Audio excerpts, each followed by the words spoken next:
HighBridge, a division of recorded books, presents The Regency Years, during which Jane Austen writes, Napoleon fights, Byron makes love, and Britain becomes modern, by Robert Morrison. Read by Chris Macdonnell. Introduction. The Regency began on February 5th, 1811. King George III had been crowned in 1760 and had presided over both the loss of the American colonies and Britain's struggles against revolutionary and Napoleonic France. But he was replaced as Britain's ruler because he suffered from some form of insanity, which struck him down several times during his long reign, and which in late 1810 cast him into darkness, clearing the way for the regency of his dissolute eldest son, George, Prince of Wales, who ruled Britain as Prince Regent until January 29th, 1820, when King George III died and the Regent became King George IV. Despite its brevity, the Regency was a time of major events, from the Luddite riots and the War of 1812 to the Battle of Waterloo, the explosion of Mount Tambora, and the Peterloo Massacre. And it had a glorious cast, including Jane Austen, Beau Brummell, Lord Byron, John Constable, John Keats, Walter Scott, Mary Shelley, Percy Shelley, J.M.W. Turner, the Duke of Wellington, and of course the Regent himself. But there were dozens of other figures who made a decisive contribution to the period, including athletes, Tom Cribb, artists, Mary Linwood and Thomas Rowlandson, engineers, Thomas Telford, explorers, John Franklin, inventors, Charles Babbage, journalists, Pierce Egan, novelists, Mary Brunton and Maria Edgeworth, poets, John Clare, reformers, Elizabeth Fry and Robert Owen, and scientists, Humphrey Davy and Michael Faraday. While I recognize the deep continuities between the Regency and the decades that preceded and followed it, I believe the Regency is perhaps the most extraordinary decade in all of British history. It is certainly the period that most definitively marks the appearance of the modern world. In fiction, the Regency is brought most vividly to life in William Makepeace Thackeray's magnificent Vanity Fair, 1847-48, and in the novels of Georgette Heyer, including Regency Buck, 1935, and An Infamous Army, 1937. Popular studies began with William Cobbett's History of the Regency and Reign of King George IV, 1830-34, continued through a number of 19th and early 20th century accounts, and culminated in the 1970s and 1980s in a spate of shorter surveys, including those by Joanna Richardson, Donald Lowe, and Carolee Erickson. There have been a host of books on individual aspects of the Regency, including its architecture, art, fashion, furniture, politics, prize-fighters, and rakes. There have also been a number of studies that fold the Regency into a longer historical survey, including Paul Johnson's magisterial The Birth of the Modern, 1991, or that see it variously as a part of the Age of Atonement, the Age of Elegance, the Age of Improvement, the Age of Revolution, or the Age of Wonder. Several studies, too, have been devoted to an examination of the Regency world of individual authors, including, most prominently, Austen and Byron. Yet despite the wealth of interest, this book is the first in more than 3 decades to focus solely on the Regency years, and in its account of the period's remarkable diversity, upheaval, and elegance, it pushes well beyond the scope of any previous work on the decade. It builds on the key sources about the Regency, including the memoirs and journals of Francis Burney, Joseph Farrington, Rhys Howell Gronow, and Henry Crabb Robinson. More importantly, it taps the rich stores found in recent biographies of leading figures, including Percy Shelley and the Duke of Wellington, as well as in new edition works by Regency authors, from well-known writers like Jane Austen to lesser-known figures such as the courtesan Harriet Wilson and the diarist Anne Lister, who during the Regency recorded in code her joyous experiences of same-sex love. Above all, this book ranges across the decade to mark the moment when Thackeray and Charles Dickens were boys, Benjamin Disraeli and Thomas Macaulay were teenagers, and John Keats and Thomas Carlyle, both born in 1795, were young men. It considers Britain at home and abroad, at war and at peace, at work and at pleasure. It brings the central figures of the period into dialogue with one another, as Turner chats with Constable, Lady Caroline Lamb pursues Byron, Wellington spies Napoleon across the battlefield, Keats watches Edmund Kean on stage, and Mary Russell Mitford enthuses over a lecture by William Hazlitt. In its dreams of equality and freedom, its embrace of consumerism and celebrity culture, its mass radical protests in support of parliamentary reform, and its complicated response to the burgeoning pace of industrial, technological, and scientific advance, the Regency signals both a decisive break from the past and the onset of the desiring, democratic, secular, opportunistic society that is for the first time recognizably our own. Prologue. The Regent and the Regency. He burst into tears. It was May 1812, and his erstwhile friend Lord Moira had just explained to him that the country was in a terrible state. The Prince Regent admitted ignorance. He had not received any news from his ministers in the last 3 or 4 weeks, and he did not know what was happening in the kingdom. How bad were things beyond the opulent confines of his home at Carlton House in London, or his seaside retreat at the Brighton Pavilion? The answer, as Moira undoubtedly informed him, was that things were very bad indeed. In Ireland there were government crackdowns and bitter outbreaks of sectarian violence. In Scotland, landlords were clearing their estates for sheep farming by forcing thousands of Highlanders from their homes, and in England there were riots in the industrial Midlands and widespread despair in the agricultural districts. And this was to say nothing of the monumental struggle Britain was waging in Europe against Napoleonic France, or the anger building between America and Britain that led less than a month later to the two countries descending into the War of 1812.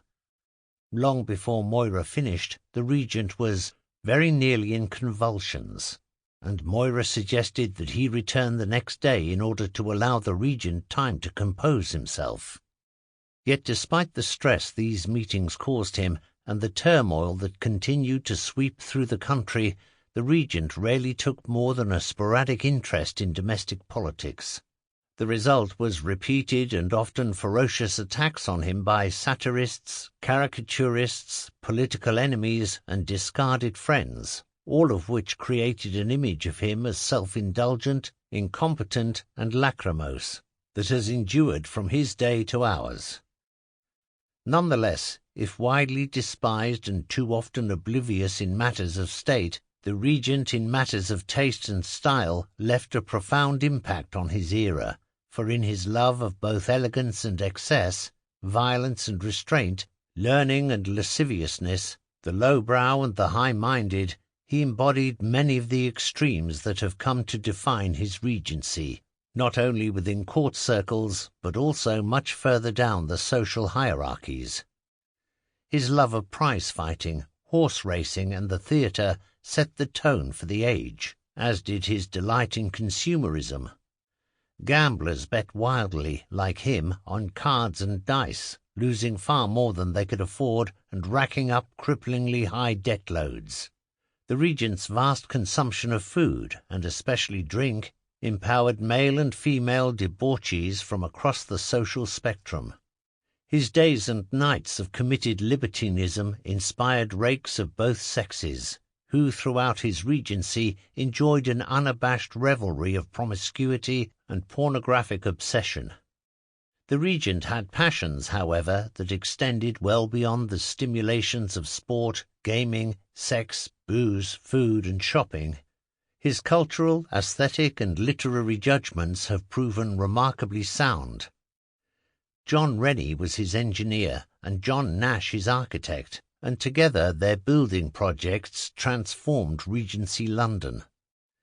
In fashion he was for many years an intimate of George Beau Brummell, who set new standards for sartorial elegance in male dress. In art he commissioned portraits from Thomas Lawrence and genre paintings from David Wilkie. In prose fiction he championed Jane Austen, who did not admire him, but who dedicated Emma, 1816, to His Royal Highness the Prince Regent, and who was read and admired by him at a time when her work enjoyed only limited popularity.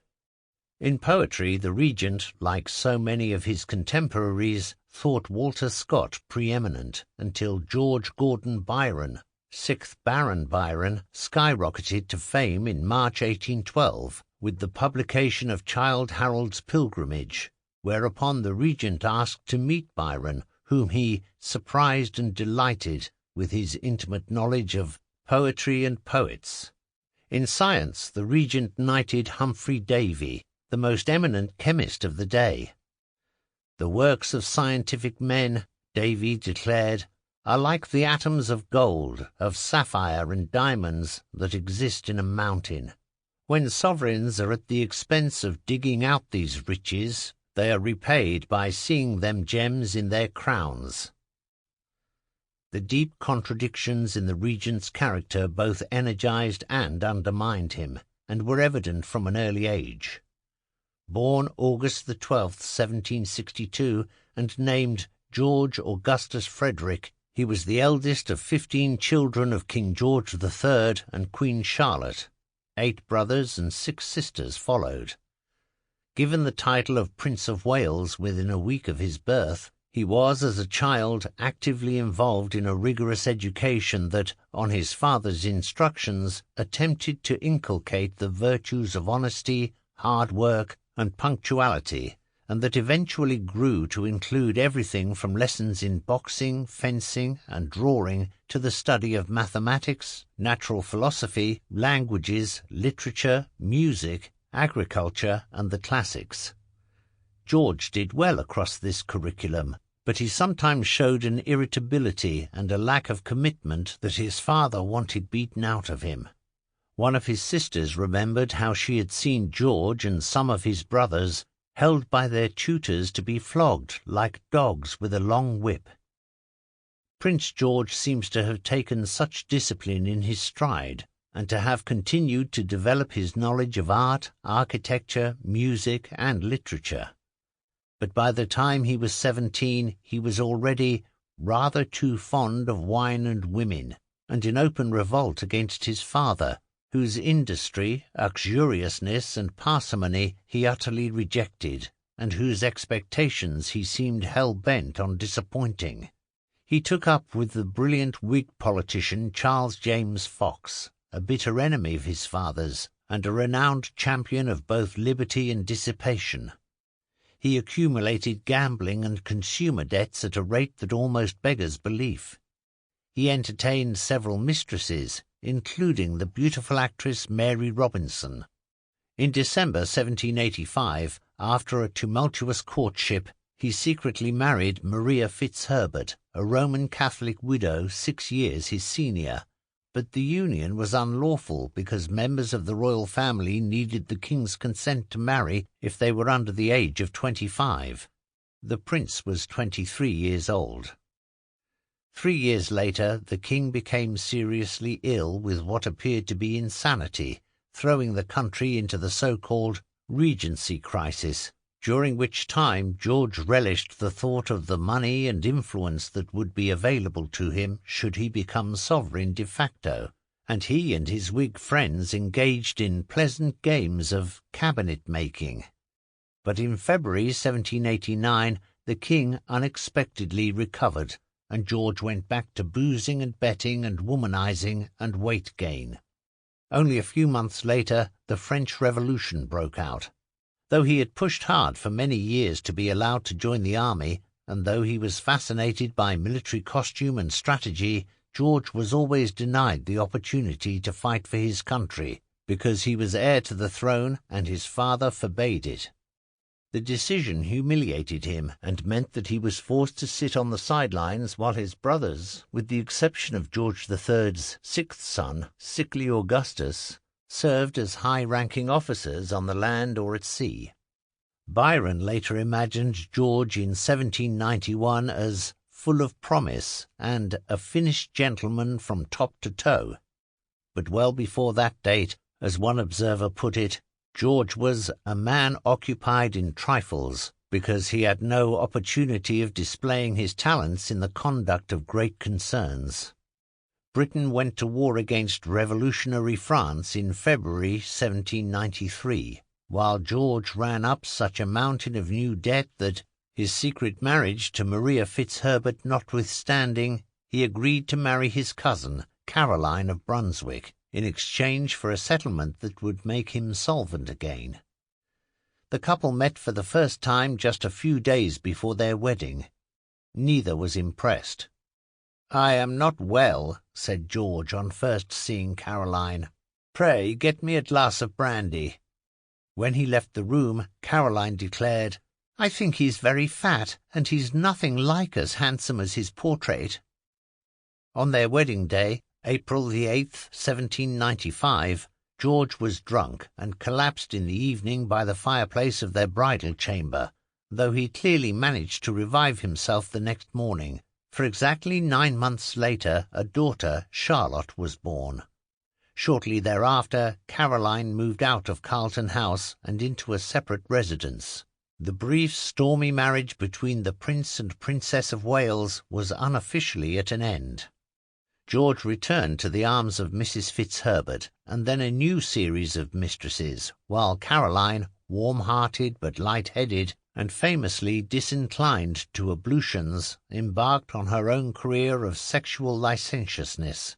Her conduct, certainly no worse than his, prompted him to order what became known as the delicate investigation, in which a committee quietly looked into the salacious rumours surrounding her private life, but determined that there was no conclusive proof of adultery. Husband and wife by now thoroughly despised each other. Public opinion was decidedly on her side. "I shall support her as long as I can because she is a woman, and because I hate her husband," Austen stated flatly. The welfare and upbringing of the couple's daughter, Charlotte, provoked especially bitter disagreements between them. "My mother was wicked," Charlotte later wrote, "but she would not have turned so wicked had not my father been much more wicked still." The death in November 1810 of George III's youngest and favourite daughter, Amelia, was a severe blow from which he was unable to recover, and by the end of the year it was evident that the madness that had afflicted him before had now returned in an even more virulent form. Forced to take action, Parliament introduced the Regency Act, and on February the 5th, 1811, the 48-year-old Prince of Wales was sworn in as Prince Regent. One day earlier he had confounded many by announcing that he had decided to retain his father's Tory ministers rather than appoint a new government from among his Whig friends. His decision was based in part on his fear of what his father would do if he recovered his senses and discovered that he had a Whig Prime Minister. But there were other factors as well. He no longer felt the same loyalty to the Whig party, especially after the death of Fox in 1806. He also disagreed with several leading Whigs over their support of Catholic emancipation, a campaign to remove the numerous political and civil restrictions that harassed Roman Catholics living in Britain, and an issue on which the Regent had no intention of giving any ground, despite his love for Maria Fitzherbert. More decisively, he abhorred their willingness to abandon the fight against Napoleon and leave continental Europe to him, a pusillanimous policy that the Regent rejected in favour of unstinting support for the Duke of Wellington, and a vigorous pursuit of the British war effort. The government imposed a 1-year restriction on the powers of the regent, but in February 1812 he assumed the full authority of the crown and might now, therefore, be regarded as virtually king, as the essayist and opium addict Thomas de Quincey remarked. This made the regent not only the most powerful man in Britain, but also the man at the head of the wealthiest, strongest, most ambitious, vibrant, and productive country in the world, though Britain in the Regency was at the same time a country of strikingly paradoxical attitudes and experiences, and a country that was almost torn apart by radical anger and anguish. Chapter 1. Crime, Punishment, and the Pursuit of Freedom. 1. John Bellingham spent the sunny afternoon of Monday, May the 11th, 1812, with his landlady, a widower named Rebecca Robarts, and her young son. Together they walked the 2 miles from 9 New Milman Street, where Bellingham had been a lodger for about 4 months, to King Street, next to St. James Square. Here they visited the European Museum, an institution devoted to the promotion of the fine arts, where they wandered for more than 2 hours, and Bellingham pointed out a sketch of the Last Judgment by the great Flemish master Peter Paul Rubens. Sometime shortly after 4 o'clock, they left the museum to begin their journey home, but when they reached Sidney's Alley off Leicester Square, Bellingham announced that he had to go and buy a prayer book, leaving Mrs. Robarts and her son to return to New Milman Street, while he headed off in the direction of Westminster. In under 30 minutes he made his way down crowded Whitehall into Parliament Street and across Palace Yard, and up the broad steps of St. Stephen's into the lobby of the House of Commons. He stopped, caught his breath, and positioned himself by the door. Just a few minutes behind him in the London streets was the evangelical Tory Prime Minister Spencer Perceval, a devoted husband and father of 12 children, who had assumed the premiership in October 1809, and who was then at the height of his political power. Scheduled to attend the 4:30 p.m. session, he had left 10 Downing Street, the home of Prime Ministers, late, but decided against travelling by carriage. It was almost 5:15 before a brisk walk brought him to the doors of the house. Bellingham was waiting for Perceval, armed, as he had been throughout the afternoon, with 2 primed and cocked pistols. He had not wanted it to come to this, but what choice did he have? 8 years earlier he had sailed from Liverpool to Archangel in Russia on a mercantile venture. But things had soon gone terribly wrong, and he found himself in prison for a debt that he insisted he did not owe. Confused and increasingly angry, he appealed to the British authorities for help, but they repeatedly informed him that his case was under the jurisdiction of the Russian government alone. After 5 dreadful years trying to prove his innocence, he was finally released in October 1809. And 2 months later he was back in England, where he immediately began to lobby the authorities for redress. His pleas, including one to the Prince Regent and one to Perceval, again fell on deaf ears. Bitter and by now obsessed, he decided to take matters into his own hands. In his early 40s, with his wife and 3 children living in Liverpool, he relocated to London. After 2 months he fell behind in his rent to Mrs. Robarts, though she found him a kind and polite lodger, and especially appreciated his willingness to escort her to church services. On about April the 21st, Bellingham spent 4 guineas on a brace of 7-inch steel pistols that he bought from the celebrated London gunsmith William Beckwith. Over the next few days he took them to Hampstead Heath, where he practised firing at trees. Shortly thereafter he hired a tailor to alter one of his coats by sewing into it a 9-inch deep inside pocket on the left-hand side that could hold one of the pistols and that he could access conveniently with his right hand.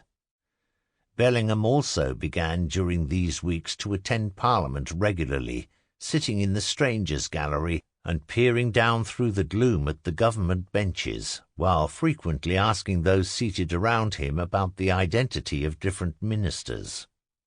Soon he put the name Spencer Perceval to the face, and Bellingham's rage honed in on him as the leader of an oppressive and brutally indifferent government.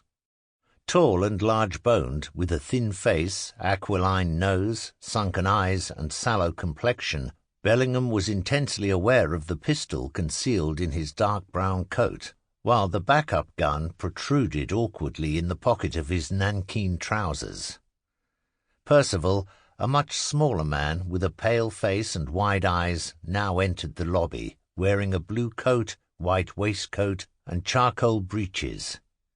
Bellingham knew him instantly, walked calmly and directly up to him with pistol drawn, and fired at point-blank range. The large bullet tore into the Prime Minister's chest, creating a wound at least 3 inches deep as it passed over the 4th rib on the left-hand side and then downward toward the heart. "I am murdered!" Perceval screamed, as he reeled backward against the door and then, staggering forward, collapsed face down on the floor. It was only when 2 horrified bystanders turned him over that they recognized who had been shot, and the enormity of what had just happened broke upon the people in the lobby before spreading quickly into the rooms beyond. Several men assisted in picking up the Prime Minister and carrying him into the Speaker's apartments. Blood leaked from the corners of his mouth and seeped from his chest into his shirt and waistcoat. Gently the men seated him upright on a table, but he did not speak again, and within a few minutes he was dead, the first and only British Prime Minister to be assassinated. Bellingham made no attempt to flee. When he was seized on by lobby onlookers, there were large beads of sweat running down his face, and his body heaved as if a billiard ball were choking him. In the chaos, witnesses demanded to know why he had done such a thing. "I have been denied the redress of my grievances by government," he replied. "I have been ill-treated." Reaction to the murder was swift, and, more than any other single incident, it exposed the bitter class divisions within Regency society. Many people, both within the government and far beyond, deeply admired Perceval, not only for the virtuousness of his private life, but for his political stance, which was anti-French, anti-Catholic, anti-slavery, and fiercely anti-reform. The House met the following day to pay tribute to their fallen colleague, and several members, from political allies like Lord Castlereagh through rivals like George Canning, to opponents such as Samuel Whitbread, were overcome with emotion. "Mr. Perceval, I am singular enough to regard as the best and wisest minister of this reign," wrote the poet Samuel Taylor Coleridge. Outside the House, however, the mood could hardly have been more different. An immense crowd of from 50 to 100,000 persons gathered in the hours following the murder, and, surprisingly, even shockingly, they were jubilant. What for Bellingham had been a personal vendetta became in the public mind a political assassination in which, on behalf of the angry, the impoverished, and the reviled, someone had finally hit back with lethal force. An anxious Coleridge heard exultant agitators toasting the event with, "More of these damned scoundrels must go the same way," while the diarist and socialite Francis Calvert reported that there were printed placards put on the House of Commons, stating that Mr. Perceval's ribs were only fit to broil the regent's heart on. How horrible! The poet William Wordsworth, in London at the time, came across a woman who was selling The Life of Bellingham, and who was glorying in the good deed he did. "Nothing can be more deplorably ferocious and savage than the lowest orders in London," he reported, "and I am sorry to say that tens of thousands of the middle class and even respectable shopkeepers rejoice in this detestable murder." Meanwhile, celebrations spread north to the manufacturing towns, where people rang bells, lit bonfires. Sample complete. Ready to continue?